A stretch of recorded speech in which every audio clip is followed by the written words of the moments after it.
Our focus, therefore, on Weekend Deal today will be bicycle revolution in Nigeria. Weekend Deal!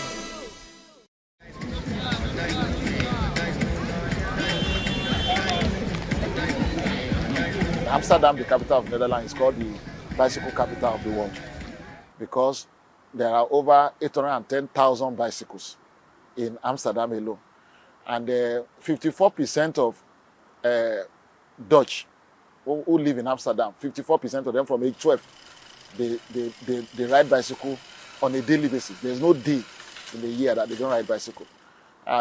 It's also big in countries like Switzerland and a country like USA, but Amsterdam is just number one in the whole world. If you ride bicycle for 1 hour, it's stated that you are burnt between 400 to 700 calories, for the 1 hour you ride bicycle. So you can imagine someone that rides bicycle for 2 hours on a daily basis. So it makes you to lose weight if you want to lose weight. So cycling is a very good way to lose weight. And most of the problems that we have medically are weight related. Obesity is actually the foundation of a lot of sicknesses in the world, high blood pressure, diabetes, and so on and so forth. So in the area of physical fitness and in the area of reducing obesity, you burn calorie a lot. And some people say that if you ride bicycle, for example, it helps you to de-stress. So when you are riding bicycle, you're able to clear your brain, and then you're able to de-stress.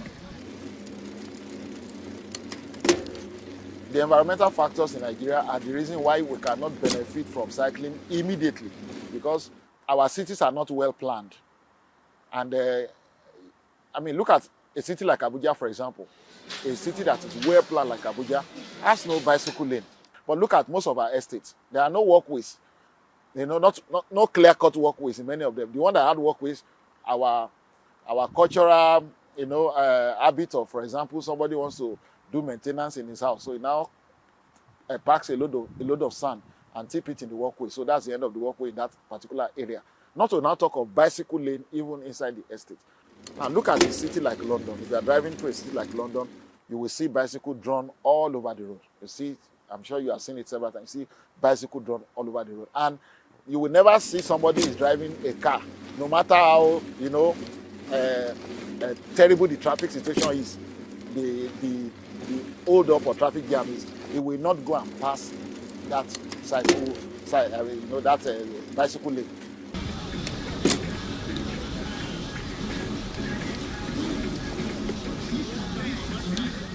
Ojomadoke tried when he was there. Okay, now all this now these things I told you were not done. Number one, there was no preparing of the people through a campaign. It has to start with a campaign.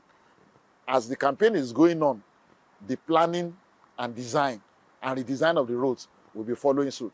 Now, Ojomadoke just introduced it, not because fuel increased then, but because he was trying, as a Minister of Transportation, to say, look, this will keep us fit as a people. He introduced it from the angle of fitness.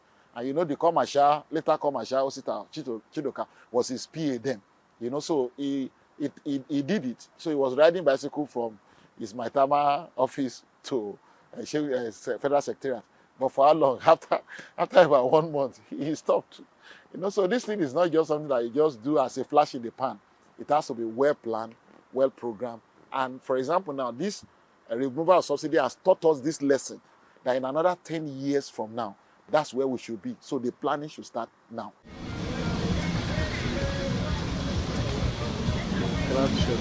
I have entered a train before in London where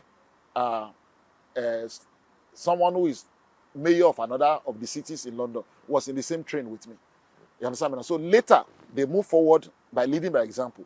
Mayor of London was driving bicycle to the office. So when mayor is driving bicycle to the office, even if the policy was not there before, then the policymakers have to quickly say, we don't want our mayor to be knocked down. And those roads started being marked with bicycle signs so that people will know. So we have to start with the policy of number one, this system that we're running now is not sustainable. Number two, we have to prepare for this sustainable mobility system that the developed world are catching a fad of. If you are going to construct a new road, that road must have motor lane, bicycle lane. It must be a policy. And once it's a policy, we now begin to look into our industries. Now we are going to move our people, 200 million people, to be riding bicycle. Are we going to be importing these bicycles? So we must have a policy that encourage Nigerian companies, Nigerian manufacturers, to now begin to manufacture bicycles. So offices now must begin to create, wash areas, so that when you have driven bicycle to work for 1 hour and you are sweated, you quickly get in there and shower. I know a lot of my friends that before they go to work early in the morning, they have gone to the gym, and in the gym they shower and they dress before going to work. So our workplaces must be able to get people ready, because otherwise you'll be smelly. So, and then you are sweated in your clothes. So you must be able to shower, refresh, change your dress, and then when you are getting home, you also do the same at home.